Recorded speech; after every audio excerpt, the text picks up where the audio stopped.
સાહેબ વાગ્યા છે રાતના 8:51, તારીખ છે 24 તારીખ શુક્રવાર, નથી શનિવાર રવિવાર કે કોઈ તહેવાર તહેવાર. નોર્મલી બધે આવી ઘરાકી રાતના પતી જતું હોય છે, પણ આપણે અહીંયા તો હજી એવું ને એવું ક્રાઉડ છે જે બપોર વચ્ચારે હોય, હાંજના હોય. ને અત્યારે આપણી ગાડી આવી છે પાત્રા ગાંઠિયા અને કુંભણિયા ગાંઠિયાની.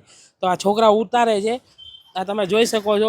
જેમ કુંભણિયા ગાંઠિયા અહીંયા નીકળે છે ને તવામાંથી, જેવા એને થોડું ઠંડુ થવા દેવું પડે, તો પ્લાસ્ટિકમાં હું ભાપ ભળી જાય ને વસ્તુ પહોંચી પડી જાય. જેવો ઠંડા થઈને આવે એટલે આવી રીતના ગાંઠિયા પેક થઈને અહીંયા આવી જાય. બરાબર. હવે આની તમે તારીખ જોઈ શકો છો, દરેક પોટલા ઉપર અમે તારીખ મારીએ જ છીએ.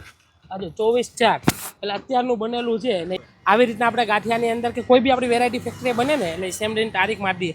તમે આમાં ગોડાઉનમાં આવો, તમને કોઈ બી વસ્તુ જૂની જોવા મળશે ને, જગ્યા જ નથી સેટ. દુકાન ગોડાઉન ચાલુ થવા પહેલાં જ પતી જાય. જેટલો માલ મેક્સિમમ આવી શકવો જોઈએ એટલો આપણે નાખી દઈએ છીએ.